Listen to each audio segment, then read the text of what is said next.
Olá, amante do automobilismo! Seja bem-vindo ao nosso canal. Eu sou o Marquinhos Rocha e contaremos hoje mais uma trajetória de sucesso. Vamos viajar juntos ao passado e relembrarmos bons momentos do cenário automobilístico brasileiro. Você, que também é um apaixonado por carros, junte-se a nós, inscreva-se no canal e ative o sininho de notificações para não perder os próximos vídeos. Você está pronto? Então, solta a vinheta!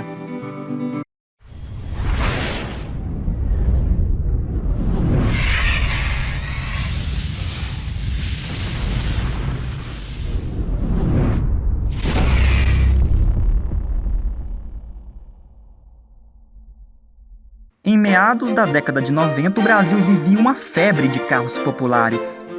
A Fiat havia lançado em 96 o Palio, seu carro mundial, com linhas atualizadas com o mercado europeu. O Fiat Tempra, já cansado após uma onda estrondosa de sucesso, dava lugar ao moderno e tecnológico Fiat Maré em 98. Entre os carros médios, o Fiat Tipo, que havia experimentado um sucesso fenomenal nos primeiros anos, despencava de ponta cabeça devido a diversos episódios de incêndio ocorridos em todo o país, e acabou saindo de linha após o fiasco de sua nacionalização entre os anos de 96 e 97. Agora a Fiat precisava encontrar um carro para ocupar a lacuna deixada pelo Tipo no segmento dos carros médios. Foi então que a marca italiana anunciou que a partir do próximo ano iria iniciar a importação do italiano Bravo, que desde 1995 substituía o Fiat Tipo na Europa, juntamente com seu irmão Brava.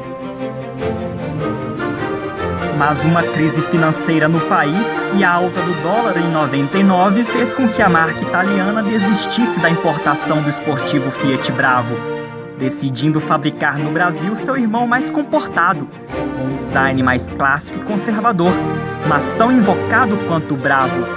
Prepare-se para viajar pela trajetória do estiloso e moderno Fiat Brava.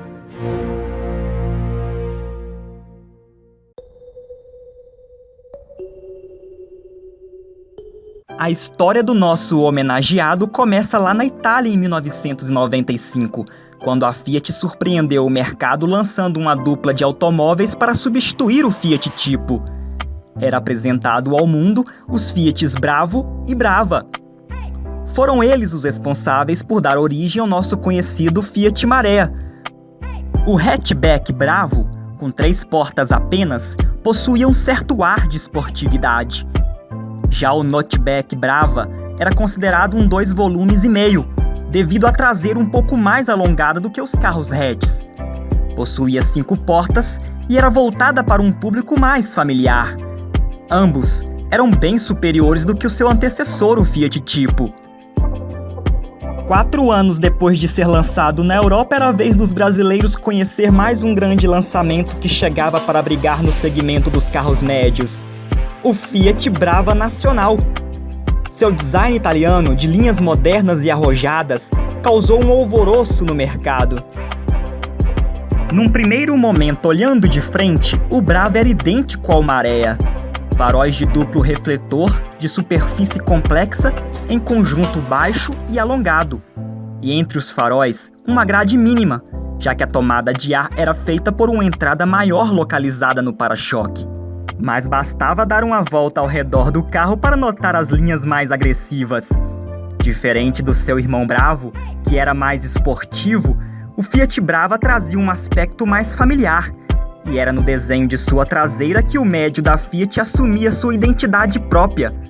De perfil alto e um pouco alongado, o desenho do porta-malas trazia um estilo notchback, ou seja, não era nem sedã e nem hatch, ocupando uma categoria intermediária, a exemplo do Ford Focus.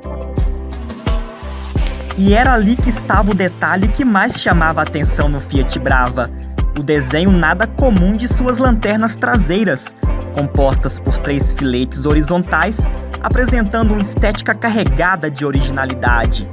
Se usássemos um pouco a imaginação, poderíamos notar que as lanternas traseiras pareciam ser o rastro deixado pelas garras afiadas de um felino. Vamos acompanhar o comercial de lançamento do Fiat Brava. Prepare-se para cometer os 7 pecados capitais ao mesmo tempo.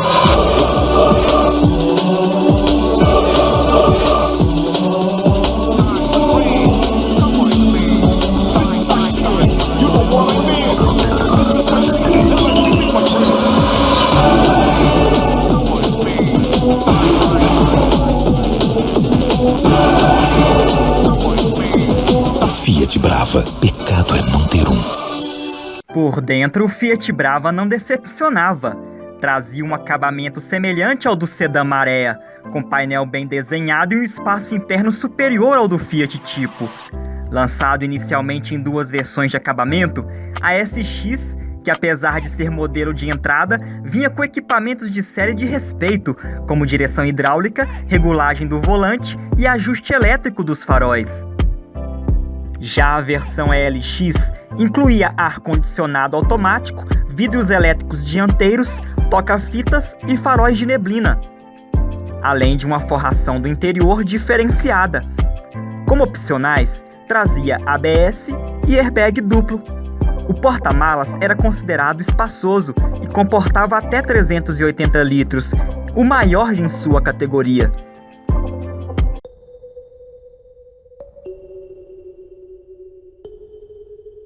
Fiat Bravo e Fiat Brava possuíam nomes que em português significava algo nervoso. Em italiano, são palavras usadas para aplaudir algo bem feito, no masculino e no feminino. Tuas mães. Bravo, bravo, bravo! Mas em termos de mecânica, o Fiat Brava não era tão nervoso assim, carregando a braveza somente no nome. Ambas as versões SX e ELX chegavam com motor 1.6 de 16 válvulas, o mesmo que equipava o Fiat Palio na época. Agora imagine nosso Fiat Brava equipado com o forte e veloz motor 2.0 de 5 cilindros e 20 válvulas do sedã Marea. Pois é, muitos esperavam isso naquela época. Como se não bastasse, a Fiat reduziu a potência do motor, de 106 para 99 cavalos, um artifício para conseguir isenção tributária. Alguns meses depois, a política fiscal mudou e a Fiat resgatou a potência original do Brava de 106 cavalos de potência. Mas nem isso o livrou de duras críticas devido ao fraco motor, incapaz de corresponder ao porte do carro, que era mais pesado que o Fiat Palio. Na tentativa de entusiasmar o consumidor, a Fiat preparou uma versão mais nervosa para o seu médio. Em fevereiro de 2000, era lançado o Fiat Brava HGT, mesma sigla usada na Itália pelo Fiat Bravo 2.0, e que em inglês significa High Gran Turismo. Era uma versão esportiva e mais cara do modelo, mas que chegava com um motor mais potente, ou 1.8 de 16 válvulas, com 132 cavalos de potência, o mesmo que passaria a equipar o Fiat Marea SX. O Fiat Brava HGT tinha ótimo rendimento em altas rotações e um bom desempenho nas pistas, com uma aceleração de 0 a 100 km por hora em 9,5 segundos e, de acordo com a fábrica, chegava a uma velocidade final de 200 km por hora. Quanto ao visual, poucas alterações. Novas grades, igual ao do Marea Turbo, porém na cor cinza, saias laterais, rodas esportivas de liga leve Aro 15 e um elegante aerofólio sob a tampa do porta-malas. Por dentro, o modelo ganhava revestimento interno em veludo idêntico ao Marea Turbo. Como opcionais, oferecia ABS e EBD e teto solar. Chegava ao mercado um carro que não tinha só cara de invocado. O contraste do seu interior era chocante frente aos seus concorrentes, como o Golf e o Audi A3, com linhas super comportadas. Já o console do Brava foi desenhado com muitas curvas e muita ousadia.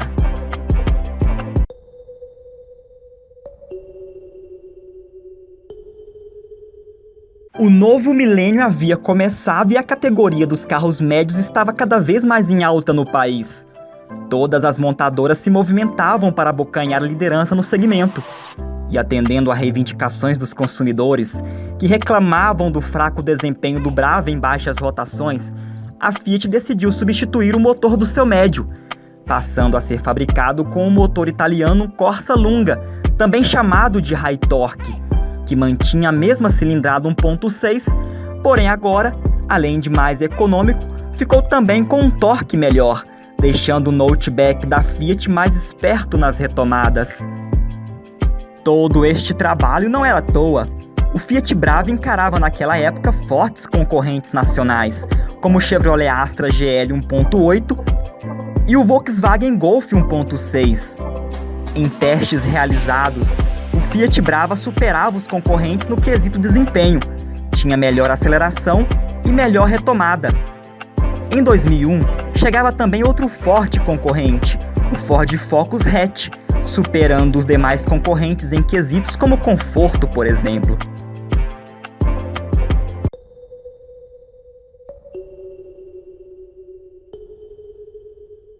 Apresentada no final de 2001, a linha 2002 do Fiat Brava pegava carona no Fiat Marea e chegava com pequenas alterações no visual. A grande novidade era o novo logotipo da Fiat, estampado na grade dianteira, lançado para comemorar os 100 anos da marca italiana. Dentre as poucas mudanças, podemos citar o novo painel de instrumentos com fundo branco na versão HGT do Brava e a opção de bancos de couro. O interessante é que enquanto a Fiat aqui no Brasil lançava um Brava mais renovado, lá na Europa era apresentado o novo Fiat Stilo no Salão do Automóvel de Genebra, anunciado como substituto do Fiat Brava e do Fiat Bravo. É óbvio que isso prejudicou muito as vendas do médio compacto aqui no Brasil. E acredite se quiser, em abril de 2002, a Fiat lançava o modelo Brava para 2003, mesmo após ter anunciado que o Fiat Stilo seria lançado no Brasil em setembro de 2002. Mas não deu outra, as vendas do Fiat Brava despencava cada dia mais.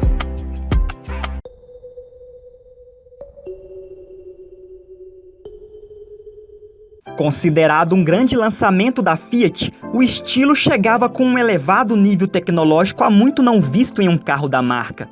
Colocado em segundo plano, o Fiat Brava sofria agora com a concorrência do Stilo e sobreviveu por mais alguns meses apenas na versão mais básica SX, trazendo alguns itens da versão ELX. Até que em meados de 2003, o estiloso Fiat Brava deixava de ser produzido no Brasil. Foram fabricadas pouco mais de 43 mil unidades do modelo. Apesar de sua curta trajetória, o Fiat Brava conseguiu deixar um legado de fãs pelo país, que admiravam não só as suas linhas agressivas e ovalada, mas haviam se rendido também ao conforto, tecnologia, segurança, nível de acabamento e ótima mecânica na versão esportiva HGT, atributos excelentes para um carro considerado médio.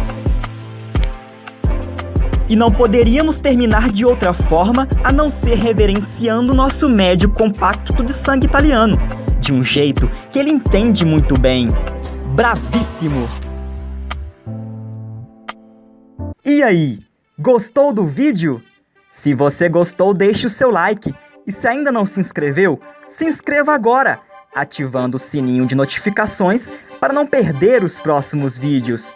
Confira também nossa página do Facebook e participe das promoções. Se tiver uma história para contar sobre o nosso Fiat Brava, compartilhe conosco. Compartilhe também este vídeo com aqueles que são apaixonados por carros. Confira os canais parceiros indicados aqui embaixo na descrição. Um abraço a todos e até o próximo vídeo.